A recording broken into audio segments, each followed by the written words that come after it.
So hi guys, welcome back to my two videos. तो इस video में दोस्तों डिस्कस करने वाले हैं यहाँ पर कुछ इंपॉर्टेंट कंपनीज को और उनसे रिलेटेड कुछ इंपॉर्टेंट अपडेट्स हैं जिसकी बात करेंगे इस वीडियो में। तो चलिए दोस्तों वीडियो की शुरुआत करते हैं। सबसे पहली कंपनी की बात करते हैं। पहली कंपनी का नाम है इन्फोसिस लिमिटेड।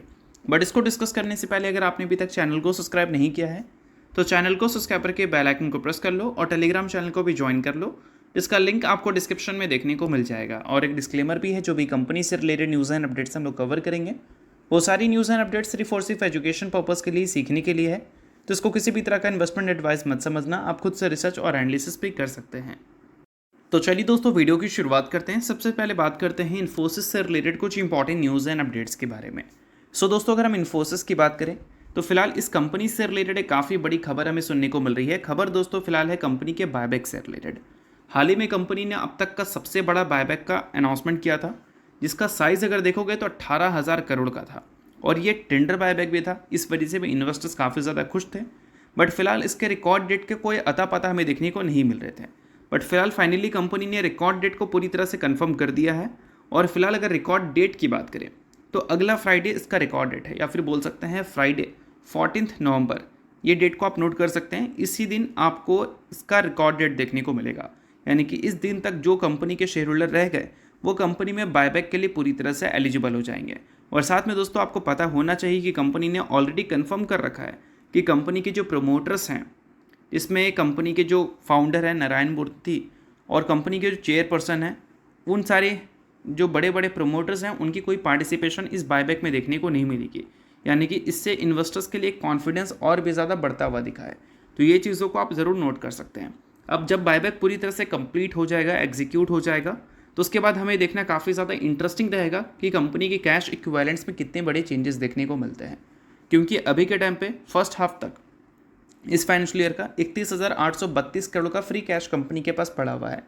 18,000 करोड़ इससे सिंपली माइनस कर दें तो फिर कंपनी के जो new cash flow statement new cash equivalents में कितना कैश दिखता है वो देखना काफ़ी इंटरेस्टिंग रहेगा। अगर नंबर में बहुत बड़ी चेंजेस देखने को मिल गई और बहुत कम हो गई तो फिर हो सकता है कि कंपनी में हाल ही में कोई बड़े एक्विजिशंस की न्यूज़ आप नहीं सुनोगे, क्योंकि जितने कैश कंपनी के पास होंगे उस हिसाब से कंपनी एक्विजिशंस आपको करती हुई नजर आती है। तो ये सारी चीज़ों को आप नोट कर सकते हैं। बट जितनी भी चीज़ें हैं वो सिर्फ एजुकेशन पर्पज़ के लिए, इस चीज़ को भी ध्यान में रखना। सो अब दोस्तों वीडियो में आगे बढ़ने से पहले बात कर लेते हैं एक सेबी रजिस्टर्ड टेलीग्राम चैनल के बारे में, जिसका लिंक आपको डिस्क्रिप्शन में दिख जाएगा। लिंक के थ्रू जाकर बिल्कुल फ्री ऑफ कॉस्ट आप इस टेलीग्राम चैनल को ज्वाइन कर सकते हैं। ज्वाइन करने का दोस्तों सबसे बड़ा बेनिफिट ये है कि मार्केट से रिलेटेड जितनी भी न्यूज़ होती है, चाहे कंपनी से रिलेटेड बात करें या फिर इंडस्ट्री से रिलेटेड, तो वो सारी चीज़ें आपको अपडेटेड देखने को मिलता है।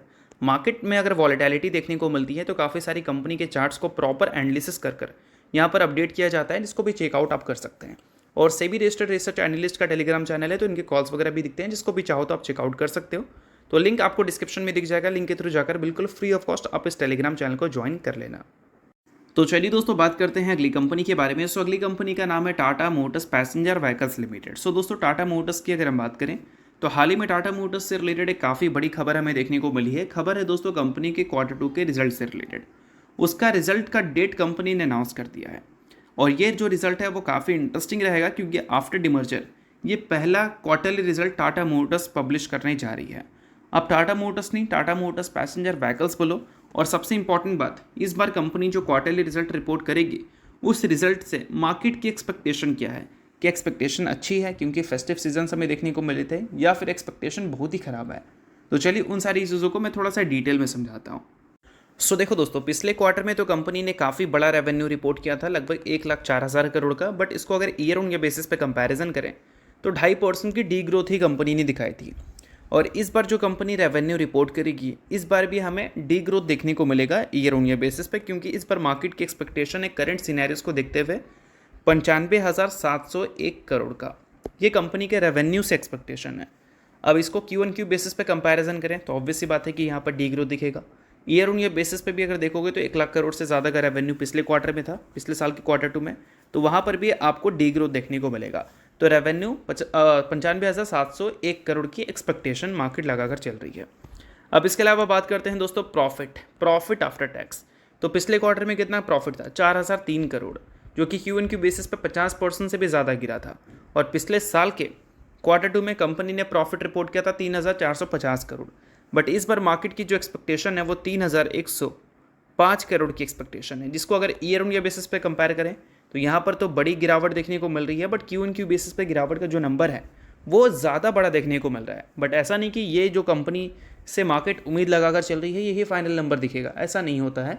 ये मार्केट के एस्टिमेट होती है सिनेरियोज़ को देखते हुए, और सिनेरियोज़ के हिसाब से अगर कंपनी नंबर रिपोर्ट करती तो मार्केट उन सारी चीज़ों को ऑलरेडी प्राइस्ड इन कर चुकी होती है, और इससे एकदम डिफरेंट रिपोर्ट कर दी, यानी कि इससे भी ख़राब या फिर इससे बहुत अच्छे, तो फिर मार्केट में इस कंपनी को थोड़ा सा वैल्यू मिल सकता है, जो अच्छा और ख़राब दोनों हो सकता है अकॉर्डिंग टू सिचुएशंस, ठीक है।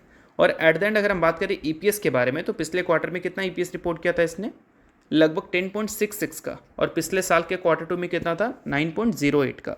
और इस बार मार्केट उम्मीद कर रही है 7 का ईपीएस, यानी कि क्यू एन क्यू बेसिस पे भी गिरावट और ईयर ऑन ईयर बेसिस पे भी। तो इन सारी चीज़ों को नोट कर सकते हैं। ये टाटा मोटर्स के क्वार्टर 2 के रिजल्ट की एक्सपेक्टेशन है। रिजल्ट कब आएगी, तो रिजल्ट दोस्तों हमें देखने को मिलेगा 14 नवंबर को, आप इस चीज़ को भी नोट कर सकते हैं। बाकी इसके अलावा बात करें अगली कंपनी के बारे में, तो उसका नाम है Reliance industries limited. But Reliance को डिस्कस करने से पहले दोस्तों, अगर आपने अभी तक सेबी रजिस्टर्ड टेलीग्राम चैनल को ज्वाइन नहीं किया है तो उसको जाकर आप ज्वाइन कर लो। लिंक आपको डिस्क्रिप्शन में देखने को मिल जाएगा। किसी भी तरह का डाउट्स इंक्वायरीज रहती है मार्केट से रिलेटेड तो वहाँ पर आप आकर पूछ सकते हैं, और मार्केट से रिलेटेड कई सारी अपडेट्स आपको देखने को मिलती है, जिसको भी चाहो तो आप चेकआउट कर सकते हो। तो लिंक आपको डिस्क्रिप्शन में दिख जाएगा, बिल्कुल फ्री ऑफ कॉस्ट आप इस सेबी रजिस्टर्ड टेलीग्राम चैनल को ज्वाइन कर सकते हैं। अब दोस्तों बात करते हैं रिलायंस के बारे में। तो दोस्तों रिलायंस इंडस्ट्रीज से रिलेटेड एक बड़ी खबर हमें देखने को मिल रही है, जो कि बोल सकते हैं रिपोर्ट के जरिए सुनने को मिल रहा है।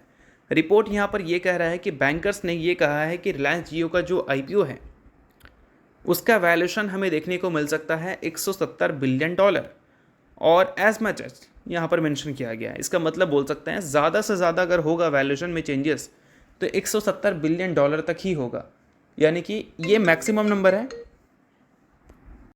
यानी कि हो सकता है कि $170 बिलियन का नंबर आपको देखने को ना मिले, इससे कम देखने को मिले। बट अगर आगे चलकर मान लो जियो प्राइस हाइक करती है अपने टैरिफ का, तो उस केस में क्या है कि हो सकता है वैल्यूएशन अपग्रेड हो जाए, क्योंकि टैरिफ हाइक की वजह से प्रॉफिट्स इनके बढ़ जाते हैं। और रिपोर्ट तो आ रही है भाई कि दिसंबर के महीने में जियो, एयरटेल और ये वोडाफोन आइडिया, ये तीनों मिलकर टैरिफ हाइक करने वाली है। अगर वो हाइक होता है तो इनके प्रॉफिट बढ़ेंगे, तो उस केस में इनके जो वैल्यूएशन है वो भी अपग्रेड हो सकता है। बट बैंकर्स के हिसाब से $170 बिलियन मैक्सिमम है, इसके ऊपर वैल्यूएशन नहीं जाना चाहिए। अब देखते हैं कि जब आईपीओ आएगा तो ओवर सब्सक्राइब की वजह से वैल्यूएशन ऊपर जाता है या फिर वहीं पर मार्केट उसको रहने देती है। और ये सारी चीज़ें काफ़ी इंपॉर्टेंट है। और अभी रिसेंट में देखोगे तो रिलायंस इंडस्ट्रीज अपने 52 वीक हाई के आसपास ही आपको देखने को मिल रही है। तो यहाँ पर जो भी रिपोर्ट्स आपको देखने को मिलेगी जियो से रिलेटेड या फिर रिटेल से रिलेटेड या रिलायंस इंडस्ट्रीज से रिलेटेड कोई भी, तो उन सारी रिपोर्ट्स को देखना काफ़ी ज़्यादा इंपॉर्टेंट बन जाता है। तो चलिए दोस्तों बात करते हैं अगली कंपनी के बारे में। सो अगली कंपनी का नाम है थायरोकेयर टेक्नोलॉजीज लिमिटेड। सो दोस्तों रिसेंटली कंपनी ने 2:1 के रेशियो में बोनस दिया था, जिसमें कंपनी ने एक शेयर के बदले अपने इन्वेस्टर्स को 2 इक्विटी शेयर देने का फैसला किया था। सो अगर आप इस कंपनी के शेयर होल्डर हैं तो आप इस चीज़ को नोट कर सकते हैं। शेयर होल्डर नहीं है आप इग्नोर कर सकते हैं, न्यूज़ थी इस वजह से मैंने बता दिया, बाकी ये किसी भी तरह का रिकमेंडेशन नहीं है। तो होप करता हूँ दोस्तों ये वीडियो आपको अच्छा लगा, लाइक कीजिए, प्ले पर सब्सक्राइब कीजिए। वीडियो के लिए बहुत बहुत शुक्रिया।